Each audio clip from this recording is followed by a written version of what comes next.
It is my honor to introduce mindfulness speaker and author of the highly acclaimed book, The Mindfulness Edge, Matt Tenney.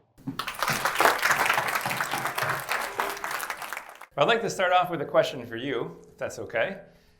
The question is, if there was one skill that you could develop that affected positively, had a positive impact on at least 90% of your results, maybe closer to 100% of your results, would you agree with me that developing that skill would be a pretty good use of your time?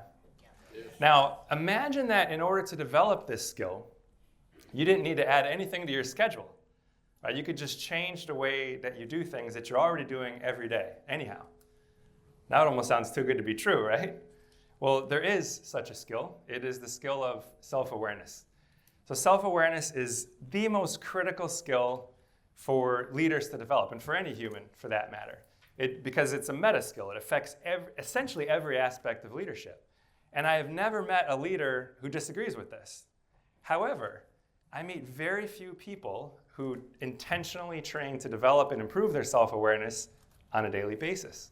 And I used to wonder why that is. And I've done some research, and I think I've come up with a couple good answers for this. One is that, probably the most likely answer, is that many people just simply don't know that there are proven tools for intentionally training and improving self-awareness. Also, even if you do know, as I'm sure we're all aware, breaking old habits and developing new ones is really hard, right? But I think probably the biggest obstacle is that many people already think that they're self-aware and that there's no room to improve in that area, right? In fact, one of the leading researchers in self-awareness in that field is an organizational psychologist named Dr. Tasha Eurich. And she's assessed hundreds, probably thousands of people at this point on their self-awareness. And I'm curious what you think here. On average, as a percentage or out of every 100 people, how many people would you guess self-report as being either somewhat or very self-aware? What do you think out of 100? 90? 70? Yes, the answer is 95%. Hopefully you weren't looking at the screen because I just gave away the punchline there. How many people do you think actually are? Oh my gosh, how did you know that? Roughly 10 to 15%. So the vast majority of us are going around deluding ourselves most of the time. Now, what I'd like to do with the short time here that we have this morning is share some simple but proven tools for systematically training to improve self-awareness in a way that doesn't require you to add anything to your schedule. So it allows you to develop a new habit in a pretty seamless way. Now, I'd love to tell you that I discovered how to train self-awareness as the result of some formal training at a prestigious university, something like that, but that's not even close to how it happened. I actually discovered principally how to train self-awareness as a result of the greatest failure of my life. So about 20 years ago, in January of 2001, when I was 24 years old, I attempted a shortcut to success. And I took a few steps and partially attempted a fraud against the United States government. And as a result of being both dishonest and really stupid, I ended up spending 5.5 years confined to prison. Now, this is almost exactly what my home looked like. It's about a 6x9 closet. And for much of the first year that I was in prison, I was spending about 22 hours per day alone in that cell. So as you would guess, this was by far the worst experience of my life. And I went through every negative emotion that you could possibly imagine. But it was mostly anger directed at myself. And there was even a period for about a week or so where I was so angry and so depressed that I just had suicidal thoughts just running through my mind continuously. Now, this experience, very fortunately for me, actually ended up becoming the best thing that ever happened to me. So about a year into my time in confinement, I started learning about this very simple practice, this way of training the mind called mindfulness training. And I went at it 100%. And after about 6 months of training, I noticed that I was actually thriving in one of the most stressful environments in the world. In fact, I was actually happier right there in a prison with nothing than I'd ever been in my entire life. Now, that seemed a little weird to me, actually, at the time. But it was also very intriguing. And I decided, I want to go as deeply as I can with this practice. And I had been learning principally from monks, people who devote their entire lives to training their minds in this way. And everything that they had taught me up to that point in time, I had verified through my own experiences. Hey, this works. So I decided to transform the prison into a monastery of sorts, and I spent the last 3.5 years there living and training exactly as monks live and train, training my mind very intensively in an intentional way every single day for hours and hours. Now, there were two big shifts that came out of this training, and I already alluded to the first one, which was I realized this absolutely tremendous gift. I realized that we do not need anything outside of ourselves to be happy. We can actually, it's a trainable skill. We can actually train the mind to be happy regardless of what happens to us. And then the other shift was that, although you may not be aware of this, the core of the monastic ideal is actually about giving up our own short-term self-interest so that we can help other people, so we can be of greater service to others. So it's a life that is completely focused on serving other people. And this has been my focus ever since.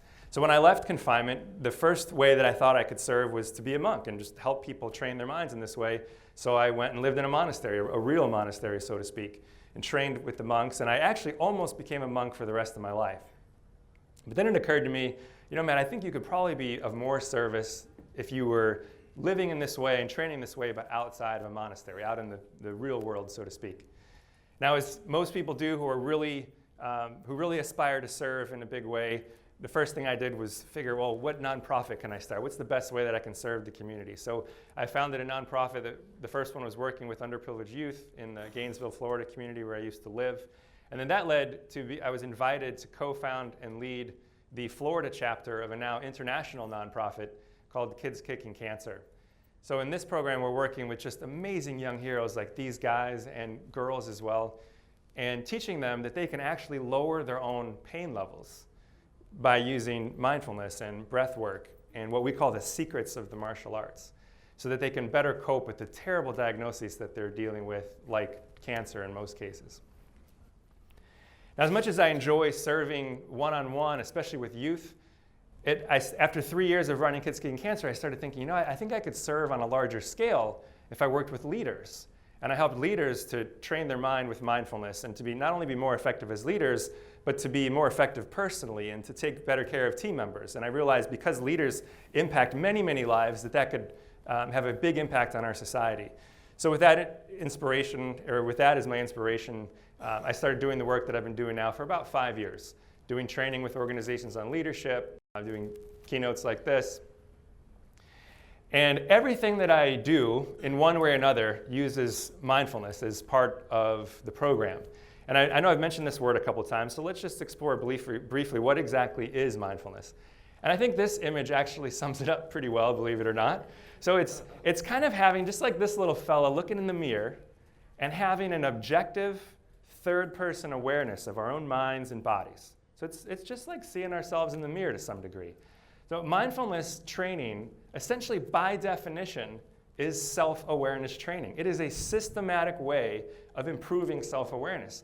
And there is now a pretty large and rapidly growing body of research in the field of neuroscience suggesting that mindfulness not only changes the function of the brain, but even the physical structure of the brain in ways that help us to be more self-aware. And in fact, physical changes, cortical thickening, has been noticed in as little as 2 weeks of training in mindfulness. Now, so at the top, I mentioned that that self-awareness is the most important leadership skill. It's the most critical skill that we can develop, right, as leaders. And the list of benefits of training mindfulness and self-awareness is essentially endless. So I'm not going to bore you with an essentially endless list. But I want to touch on a couple of what I think are the most important benefits of developing high levels of self-awareness, especially through mindfulness training. So now the first is that many people often think of self-awareness and these types of things as the soft skills, right? However, developing high levels of self-awareness is actually the fastest way that you can make a positive impact and improve your impact on the P&L, on the bottom line. And here's why. So if you were to look at decisions that leaders have made that are suboptimal, to be polite here, that are not the best decisions, in almost every case, what I think you'll find is it's not a lack of knowledge that creates that poor decision, right? Think of yourselves. You all know your industry. You know your business. You know your company. right? It's not a lack of knowledge that results in the poor decisions. In almost every case, what's creating a suboptimal decision is this subtle cognitive issue. It's a psychological issue called a cognitive bias. So for those of you not heard of this term, this was first coined in the 70s by Daniel Kahneman, who's now a pretty famous author. And he actually won a Nobel Prize for this work on cognitive bias and as it relates to behavioral economics. So what a cognitive bias is it's this bias for making a decision that is usually unconscious, and it's kind of ingrained into us, it's conditioned into us, that causes an otherwise rational person to make an either irrational or suboptimal decision. All right, so here's an example that's pretty easy to follow, I think. So imagine you're like this guy. It's a Saturday, and you've just wasted 8 hours sitting on the couch, binge watching whatever you like on Netflix. I don't know what that is for you, maybe Game of Thrones or something, right? But whatever it is, you've just wasted 8 hours of your life watching Netflix, and you've got 2 hours to go. And you think, I should stop and go do something more productive, like spend time with my family or go to the gym or get some work done. But then your mind creeps in and says, but if I don't finish those last 2 hours, then the first 8 hours are just a complete waste, right? That's irrational, right? You're never going to get those first 8 hours back. So if you've already determined that it's a better course of action to do something else right now, then spending another 2 hours does not make the first 8 hours any better, right? We all agree with this, right? Rationally, but this happens to us, right, when we're caught in it. Now, this is just kind of a silly example from our personal lives, but I'm sure we can all think of examples like this that we've seen in businesses or organizations or even small teams, right, where we've invested a lot of resources into something, time or money. Then after a year or 2 years or whatever the case may be, it becomes really clear that this is no longer the best course of action. We should stop immediately and do something else. But because we've invested time and money, we say, well, that would be a waste if we stop now. Let's try a little bit more. Let's see if we can turn this around, right? So the reason I'm mentioning this is called the sunk cost bias.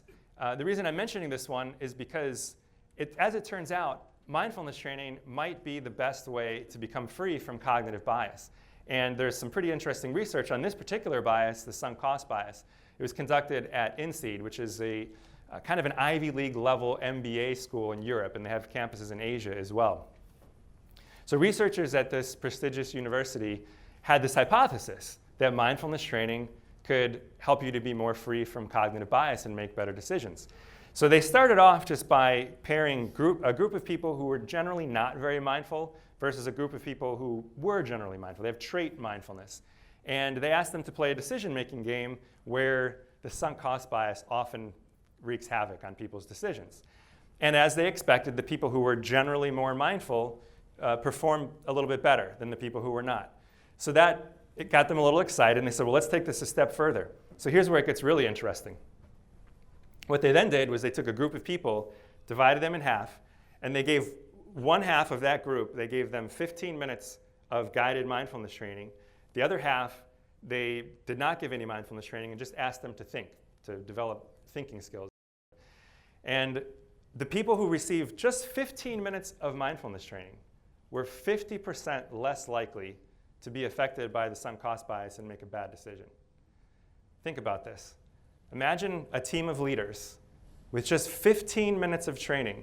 You can reduce the likelihood of a suboptimal decision by 50%. Now, if you can do that in 15 minutes, imagine what you could do with consistent daily practice. Now, another benefit of developing self-awareness is that it helps us to be more emotionally intelligent, right? It helps with our people skills. And I know this is now relatively common knowledge, and it's just common sense, right? That our people skills are really, over the long term, what determines the vast majority of our leadership effectiveness, right? You can have the best strategy in the world, but if you can't inspire people to execute on that strategy, it doesn't matter, right? So the foundational competency for emotional intelligence is actually self-awareness. Now, one area of emotional intelligence that benefits us directly is, I'm sure in your industry, this is the case, and I know it's the case in almost every industry, is it seems like every year you're being asked to do more and more with fewer and fewer resources, right? And of course, we all know this provokes a little bit of anxiety, right? Well, one of the competencies of emotional intelligence is to be able to develop resilience, where we can go into a demanding situation and have less anxiety so we're more effective. And this is closely related to leadership presence, right? This doesn't always fall under the emotional intelligence umbrella. Sometimes it does, but I think it's very, very closely related.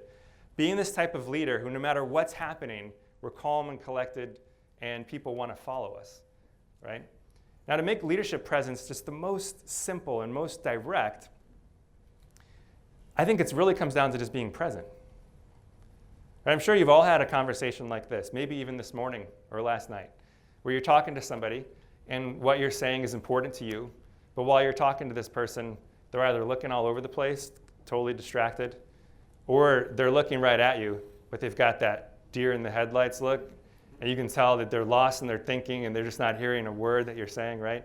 Or worse, they actually pull out a device and they're texting or emailing while you're talking to them. I mean, we're laughing because this happens all the time, right? And we know how it feels when that happens. It's deflating, right? We feel like the person we're talking to doesn't care about us at all. Now, the converse is, hopefully you've experienced this relatively recently. Let's imagine that you're talking to the person, one person who you really respect, you hold them in really high regard. And while you're talking with this person, he or she makes you feel like you are the most important person that they're going to speak with all day. And we know how that feels, right? It's uplifting. I dare say inspiring. Like we want to reciprocate. We want to serve that person in some way. We feel truly cared for. Now, the most powerful example that I've seen of this in my life actually came while I was doing the work with kids kicking cancer. For much of the first year, I was pretty fortunate and somewhat lazy. I didn't hire instructors very quickly, but I got to teach most of the classes with those young kids who were fighting cancer in the hospital. And as much as I would have loved to be able to cure their cancer, that's not what we did. We helped to lower their suffering while they went through treatment. And sadly, not every young hero wins their battle with cancer. And we lost a good number of the heroes that we worked with. And I can tell you that when you're in a hospital room with a child who is dying, you don't have to do anything special. You don't have to say anything special.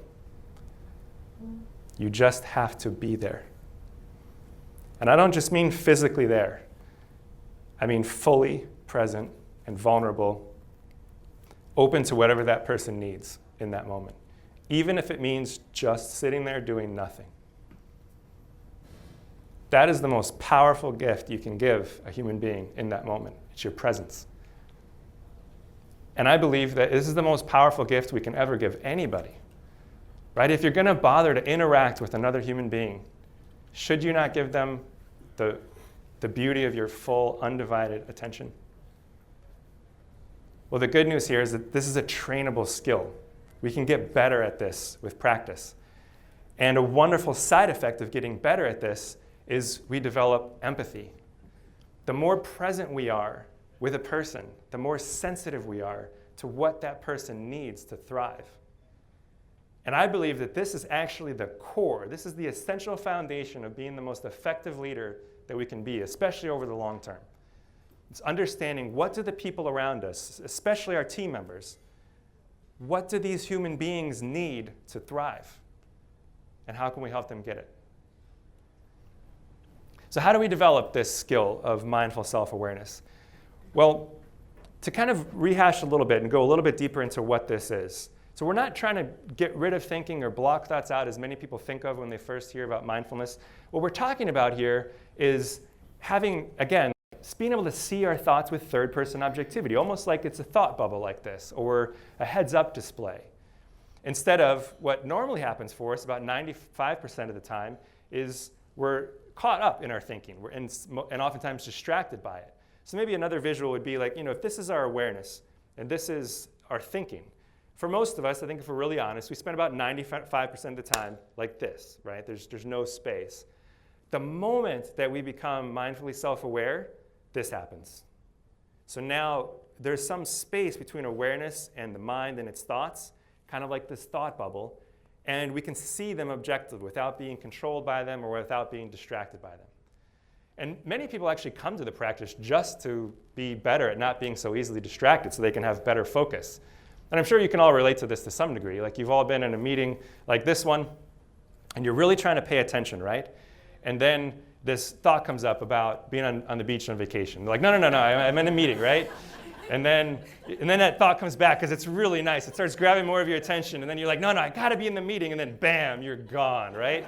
So you're at the beach, you're enjoying it, and you really want to enjoy the beach, but then another thought comes up about puppy unicorns. And you're like, no, I know they're cute, but I just want to be at the beach, right? And then it comes back because they're just so doggone cute. And you're like, no, I just want to be at the beach. And then bam, you're totally absorbed in how doggone cute puppy unicorns are.